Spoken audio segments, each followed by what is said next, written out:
Bordel, on n'arrête pas de nous faire chier sur qu'est-ce qu'un homme, qu'est-ce qu'une femme. À mon époque, c'était facile, on voyait une femme, bah c'était une femme en fait, c'était évident. Ça se voyait. On comprend plus rien avec ces woke, ça devient n'importe quoi.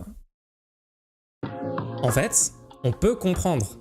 C'est pas forcément évident si personne vous a expliqué ça correctement avant, alors aujourd'hui je vais tenter de le faire. Sexe, genre, abolition du genre.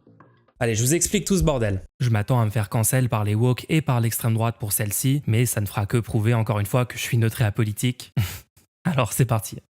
Depuis la nuit des temps, les sociétés humaines ont distingué deux catégories d'êtres humains, les femmes et les hommes, et leur ont attribué des rôles et des attentes spécifiques, souvent en justifiant que c'était juste l'ordre naturel des choses. Non, les femmes sont juste naturellement faites pour faire le ménage et toutes les tâches chiantes. C'est biologique.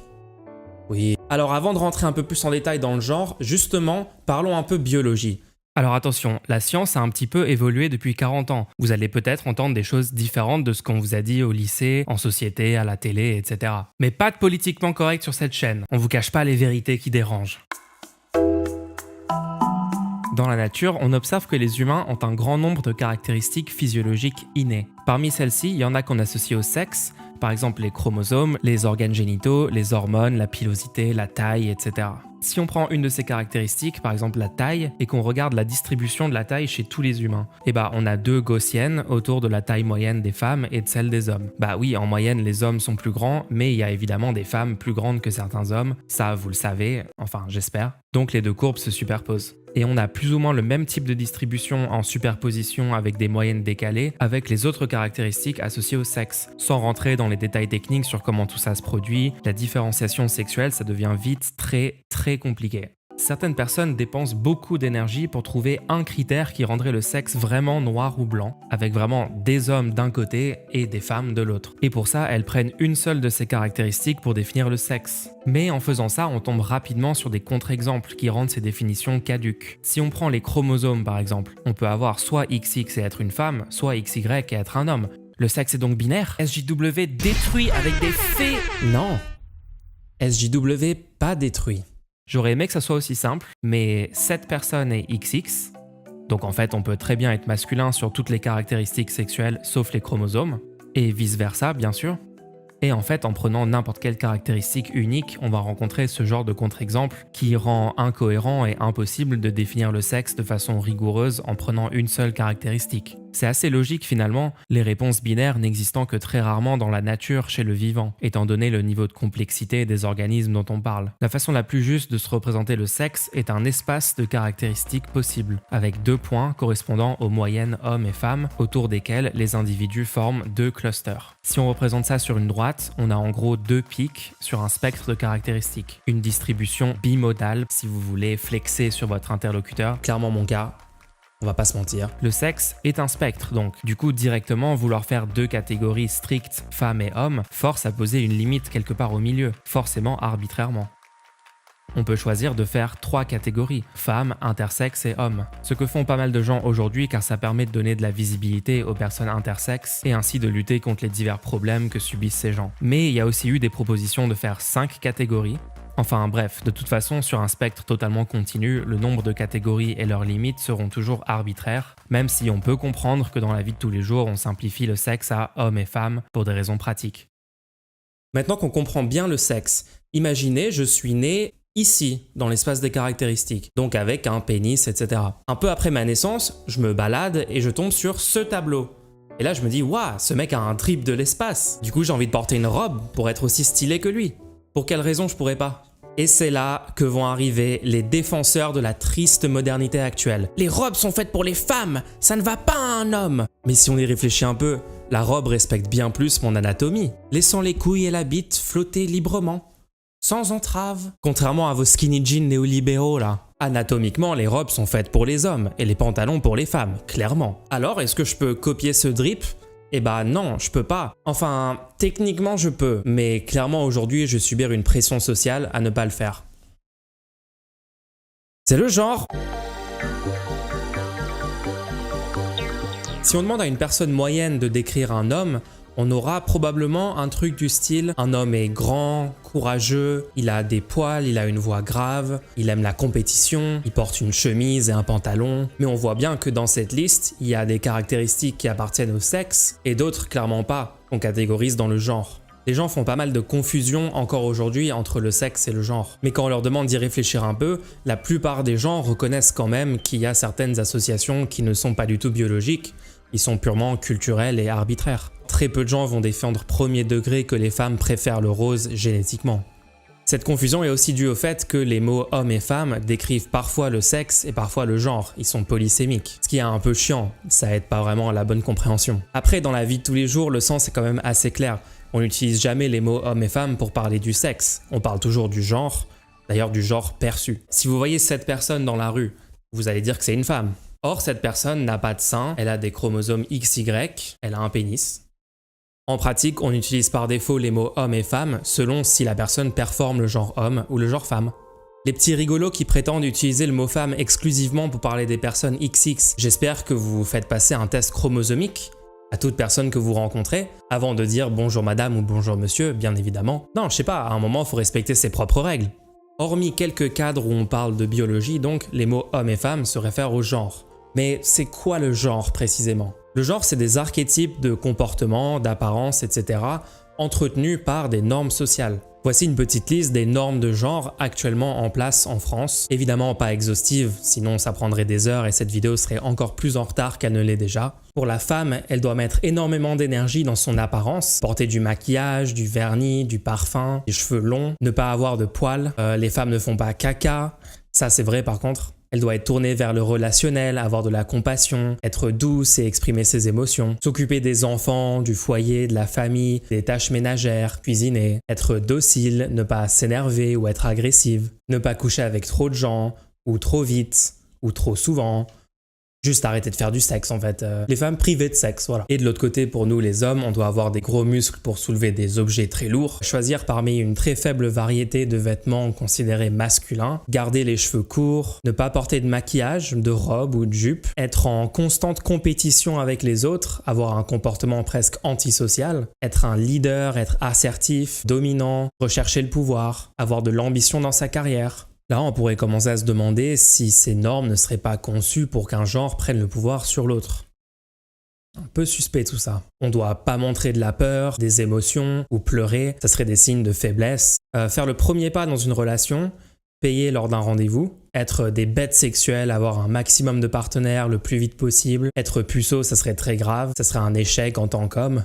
Bref, ça c'est que quelques normes. Il y en a peut-être certaines que vous avez jamais ressenties, mais je suis assez sûr que vous en avez toutes ressenties au moins une dans cette liste, probablement plusieurs. Si vous reconnaissez des trucs que vous faites dans cette liste, c'est pas une accusation, hein. Plein de ces choses sont cool. Avoir des gros muscles, mettre plein de maquillage, je dis pas du tout le contraire. On parle juste du fait qu'il y a une pression à faire certaines choses et pas en faire d'autres, du fait d'être genré homme ou genré femme par la société. Gardez en tête, il y a 200 ans, les normes étaient totalement différentes. Et il y a 1000 ans, encore plus. Géographiquement, ça change totalement aussi. Le genre, ce n'est en fait que des croyances qui viennent se greffer autour de la biologie qui, elle, a une réalité tangible. C'est pour ça qu'on dit genre assigné à la naissance. C'est vraiment ça. On t'assigne à ces catégories avec des attentes arbitraires sans que t'aies rien demandé. Les hommes doivent faire ceci, les femmes doivent faire cela.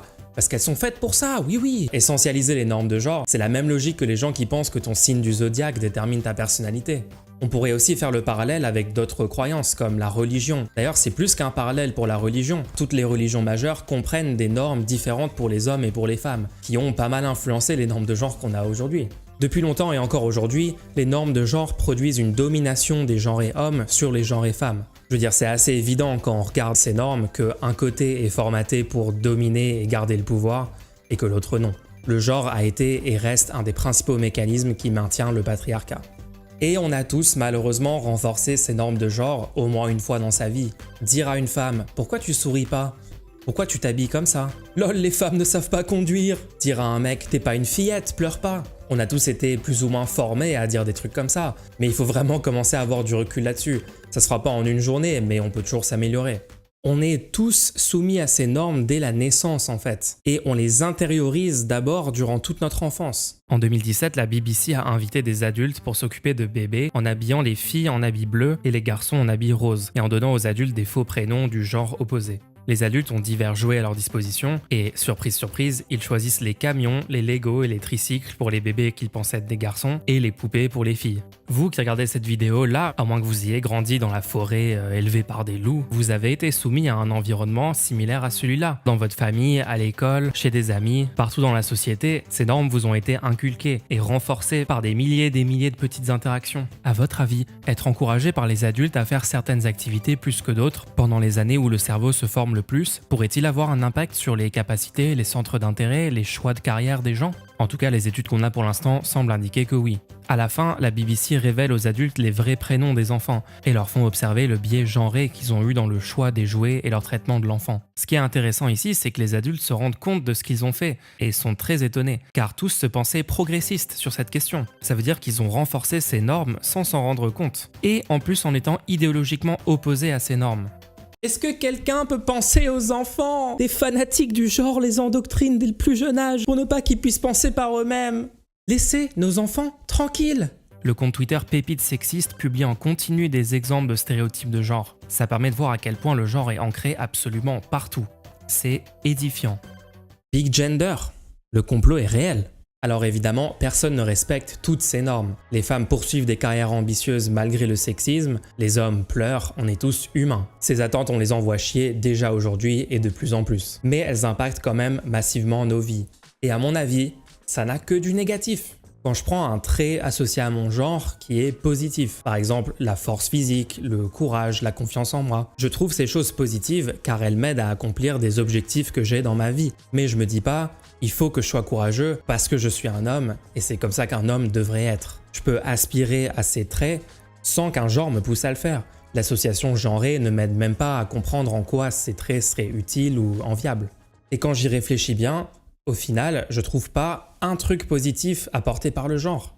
Par contre, les effets négatifs, ça j'ai pas trop de mal. Déjà, par défaut, un homme lambda va chercher à être plus masculin et une femme plus féminine, en croyant que c'est ça qu'il faut faire à tout prix, sans vraie raison derrière à part de la pression sociale, la volonté d'atteindre l'image de la perfection masculine ou féminine. Chez plein de gens, ça crée un mal-être quasi permanent de ne pas être à la hauteur de ces standards masculins-féminins. Et ça peut mener à des comportements super toxiques pour soi-même, comme l'anorexie, la prise de stéroïdes anabolisants sans précaution, pour en nommer que deux. Chez les hommes, l'injonction à la force, à l'indépendance, couplée à la répression des émotions, mène énormément à l'isolement social, le stress, l'abus des substances comme l'alcool, la dépression et le suicide. La normalisation de la violence masculine, ça donne une grosse surreprésentation dans les crimes violents et dans les prisons.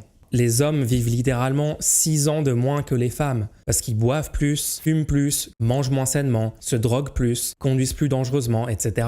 Sans qu'aucune différence biologique semble suffire à expliquer, et certainement pas justifier, un tel écart. Le consensus scientifique, c'est que c'est très largement dû au genre. Des croyances arbitraires qu'on s'impose, c'est juste fou. Le terme masculinité toxique a été créé pour parler de ces normes dévastatrices pour les hommes et pour leur entourage, et le terme est bien choisi. Il y a aussi par certains aspects de la féminité toxique, l'injonction à être passive, à accepter certaines dominations, parfois certaines obsessions sur la vie sociale des autres, etc. Ne rentrons même pas dans toutes les façons dont le genre nuit aux femmes, c'est extrêmement documenté, bien plus massif encore que pour les hommes, elles sont clairement désavantagées systémiquement par les normes de genre. Pour préciser ici, je dis pas qu'on retrouve ces traits toxiques chez tous les hommes ou toutes les femmes, seulement que les normes de genre encouragent et amplifient ces comportements, mais on peut techniquement les retrouver chez n'importe quel individu. Bref, des deux côtés, les normes de genre nous font beaucoup de mal de façon très concrète et mesurable. C'est clairement un essentialisme qui s'oppose à la liberté individuelle de chacun de vivre sa vie comme il veut. Alors je vous demande, pourquoi garder le genre? Quel avantage on en tirerait? Jusqu'à preuve du contraire, aucun. Donc à mon avis, on doit se débarrasser du genre. Allez hop, ça dégage! Et pas que des normes associées, mais bien des catégories elles-mêmes. Tant que ces catégories existent, des gens se verront attribuer des attentes liées à ces catégories. Parce que s'il n'y a plus d'attentes, les catégories n'ont juste aucun sens. Elles sont vides de contenu. Si on ne peut pas trouver d'aspect positif à une catégorie, mais on sait que la garder a des risques d'impact négatif très forts, pourquoi prendre le risque? Tant qu'il y aura le genre, il y aura la discrimination basée sur le genre. De la même façon que tant qu'on aura des races, il y aura du racisme. Certaines personnes vont appeler cette idée l'abolition du genre, mais je trouve le terme mal choisi. Abolir l'esclavage, c'est passer une loi qui interdit l'esclavage. Abolir la peine de mort, pareil. Mais là, on parle de croyances et de normes profondément ancrées dans chacun de nous. Réduire l'impact de ces normes, ça se décrète pas, ça peut que être une lente évolution culturelle. Il faudra sûrement certains changements institutionnels, dont certaines lois. Mais parler d'abolir le genre, ça donne l'impression que ça serait un truc qu'on fait par une loi, d'un coup, d'en haut, quoi. Et puis pour continuer le parallèle avec la religion a causé énormément de guerres, de souffrances, de discrimination. Mais on va pas abolir la religion. Chacun doit pouvoir croire en ce qu'il veut. Ça n'aurait aucun sens d'essayer d'abolir ça. Par contre, on va permettre à tout le monde de vivre sa croyance comme il l'entend, et interdire toute discrimination basée sur ses croyances. Au lieu d'abolir, le terme « libération du genre » me semble beaucoup plus adapté. Ça reflète bien mieux l'objectif, redonner à tout le monde la liberté individuelle de mener sa vie comme bon lui semble, d'être authentiquement soi-même, sans pression sociale liée à des caractéristiques innées. Ok, libération du genre donc. Pour beaucoup de gens, ce que je viens de dire peut paraître assez radical. Vous avez sans doute plein de questions, alors je vais tenter d'y répondre. Déjà, est-ce qu'un monde libéré du genre veut dire qu'on uniformiserait tous les humains vers une esthétique androgène, neutre, bizarre? Non! À mon avis, ça serait vraiment tout le contraire. Justement, en enlevant les restrictions genrées sur l'apparence, on verra apparaître des tas de nouvelles esthétiques pour tout type de corps, vu qu'il y aura beaucoup moins de pression à se conformer à 2 normes super strictes. Ensuite, est-ce que ça veut dire qu'il n'y a plus de sexe? Évidemment que non. Les humains auront toujours un sexe suivant la distribution bimodale actuelle. Enfin, sauf si on commence à faire du transhumanisme assez hardcore avant, improbable, laissons cette hypothèse de côté dans cette vidéo. On aurait toujours les clusters hommes et femmes donc, mais quel serait notre nouveau rapport à cette donnée?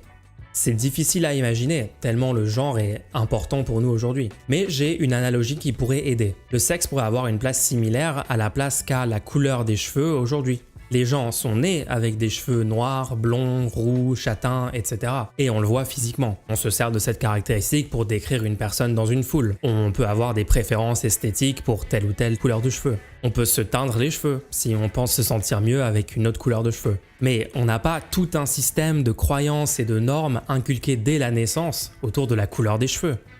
Enfin, il y a un certain stéréotype négatif sur les blondes et les roux d'une bien plus faible ampleur. D'ailleurs, faut s'en débarrasser aussi. Mais bref, le sexe pourrait juste devenir une autre donnée physique, un peu comme la couleur des cheveux.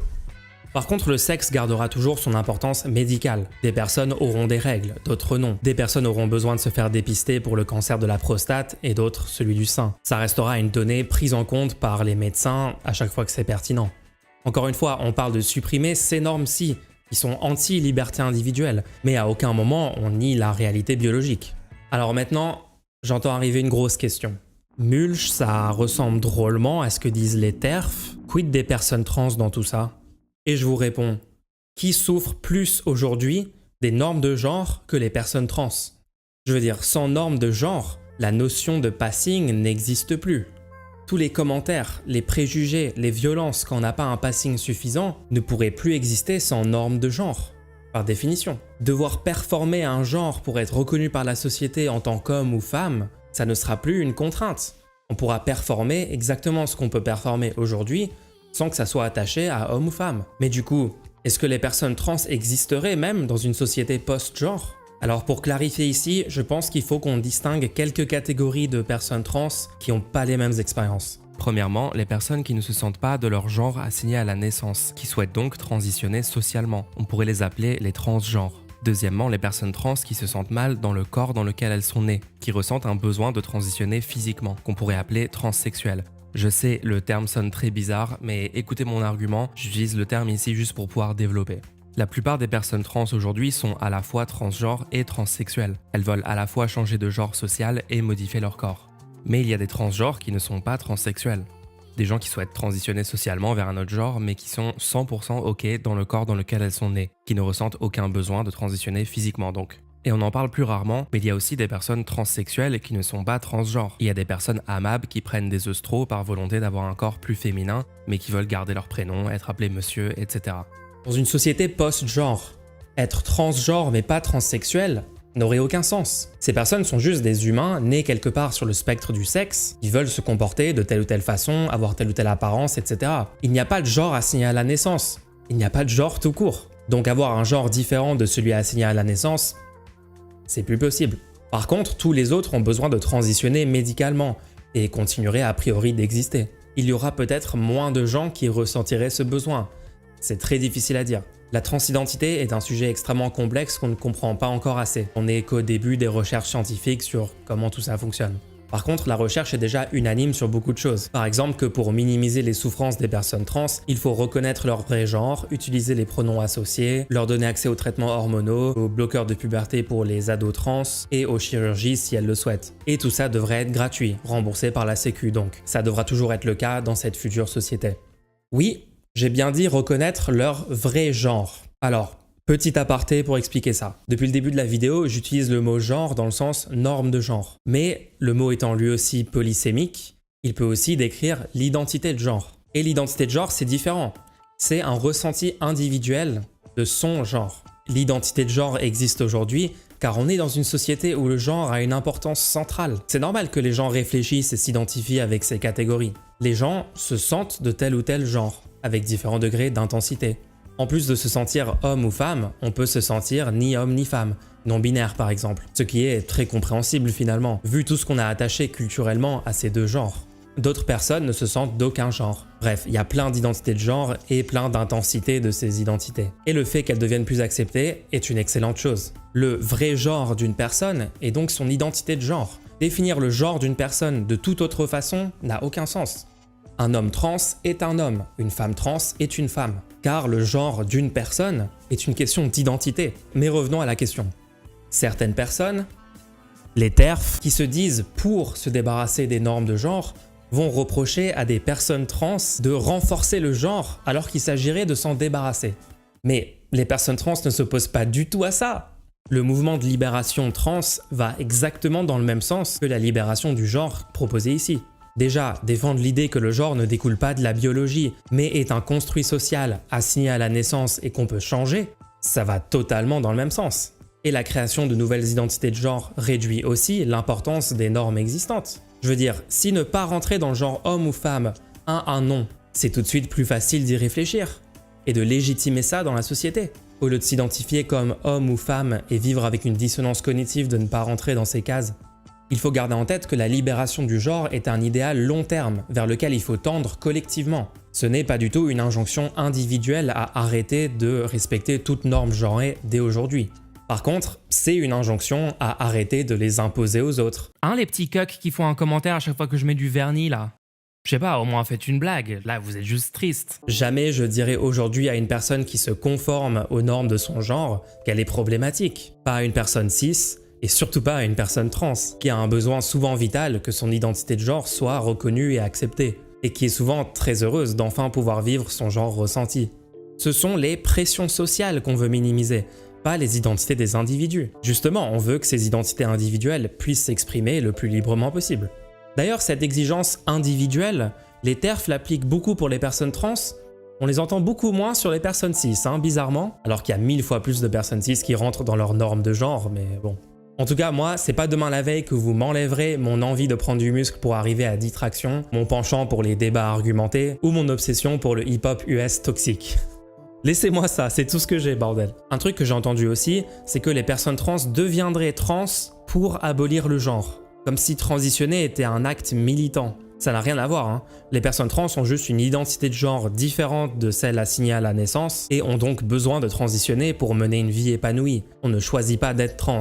Vu le désavantage que c'est dans le monde actuel, ça n'aurait aucun sens. Après, c'est vrai que vous verrez plus de personnes trans dans les milieux militants progressistes, ce qui est assez compréhensible vu que les fascistes de l'autre côté veulent juste les exterminer. Qu'est-ce que vous voulez que je vous dise? La vie est juste plus cool chez les progressistes. N'hésitez pas à nous rejoindre. Et en plus, ce qui me tue, c'est que les TERF ne veulent même pas se débarrasser du genre. Elles adorent le genre. Janice Raymond, la Mother of All TERFs, la Moat, parle de la créativité féminine à un niveau mythique profond, exercé lors de l'accouchement, ou de la véritable source d'énergie de la femme, son soi identifié comme femme, l'esprit, le mental, la créativité, la sexualité féminine. Tiens, c'est comme si elle voulait conserver une sorte de norme féminine construite socialement indépendante du sexe, qu'on pourrait appeler le genre par exemple. Les hommes et les femmes sont différents. Il y a des réalités biologiques qui nous distinguent. Le genre, par contre, c'est une construction sociale. Le féminisme matérialiste propose d'abolir réellement le genre. Ok, jusqu'ici tout va bien. Et il y aurait toute cette myriade de nouvelles soi-disant identités, donc il y aurait les non-binaires, des gens qui ne sont ni totalement dans les stéréotypes des hommes, ni totalement dans les stéréotypes des femmes. Incroyable, en fait c'est l'intégralité de la population humaine, bref. Tout le monde serait non-binaire. Mais donc pourquoi elle a un problème avec les gens qui se diraient non-binaires? C'est bizarre. Et puis il y a aussi les agenres, ceux qui n'ont pas de genre. Voilà. Wow, attendez. Elle veut abolir le genre? Elle a un problème avec les personnes à genre. Et puis je m'habille en fille, et tous ceux avec qui j'avais un lien me reconnaissaient plus. Être une femme, c'est l'enfer. Être un homme, c'est compliqué. Alors Mélie a décidé de ne pas choisir. Ça veut dire quoi ça, je m'habillais en fille? Mais non, en fait coupe tes cheveux, parce que tu n'aimes pas avoir les cheveux longs. Ne mets pas de robe et de jupe parce que tu n'es pas à l'aise là-dedans. Mais ça ne signifie pas que tu n'es pas une femme. Oh, bah je croyais que le sexe et le genre étaient des concepts séparés. C'est comme si, en faisant semblant de comprendre que la personne parlait de sexe et pas de genre, elle voulait maintenir des catégories rigides de genre homme et femme. La petite ville de Bangor au Pays de Galles a élu le premier maire non-binaire d'Europe.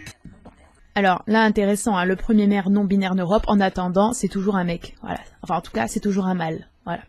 Tout à l'heure, elle arrivait très bien à faire la distinction sexe et genre. Pourquoi, maintenant qu'il y a une personne non-binaire à l'écran, tout d'un coup elle n'est plus capable? Uniquement quand il s'agit de critiquer des gens qui ne rentrent pas dans les cases homme ou femme. Hein. En fait, elle voudrait abolir le genre, mais il faut absolument que tout le monde continue à se dire homme et femme. Il faut que ces catégories subsistent, c'est très important pour elle.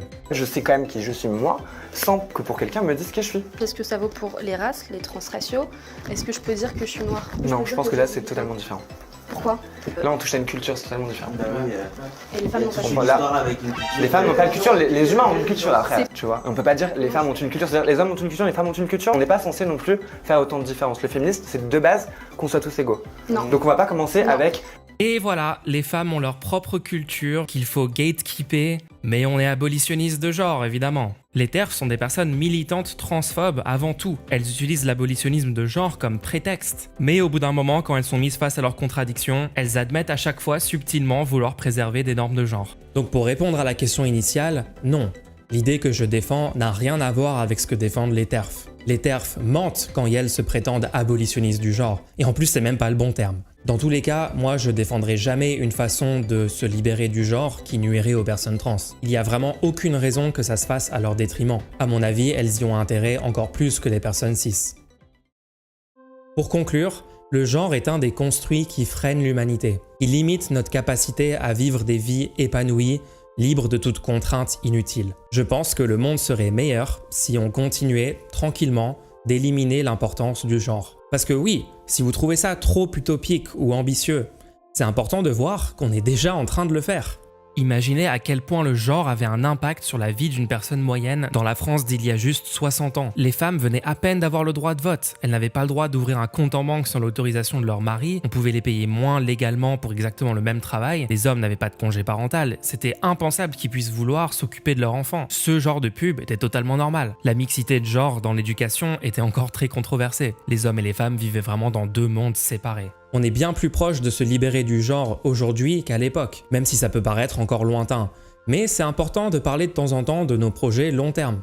Voilà, si vous avez trouvé ces explications utiles, défoncez l'algo avec vos likes pour qu'un max de gens les voient et qu'on avance un tout petit peu plus vers ce monde meilleur. Je sais que ce sujet est controversé et que plein de gens voudront me répondre et en discuter. Alors rendez-vous sur mes lives où vous pourrez en débattre avec moi dans le chat ou en vocal. Mon stream est en radio libre, on rappelle. Donc suivez-moi sur Twitch pour pas rater ça. Un immense merci aux viewers qui ont financé cette vidéo. La cagnotte pour la prochaine ouvrira bientôt, donc abonnez-vous à cette chaîne pour la voir quand elle sortira. Allez les gens, prenez soin de vous. À plus! Salut à toi, jeune entrepreneur. Tu veux te faire red pill sur le sexe et le genre? Déjà, est-ce qu'un monde libéré du genre veut dire qu'on uniformiserait? Est-ce qu'un monde libéré du genre voudrait dire qu'on uniformiserait? Est-ce qu'un monde libéré du genre veut dire qu'on uniformiserait? Et je vous réponds, qui souffre plus aujourd'hui des normes de genre que les personnes TERF? Poor TERFs!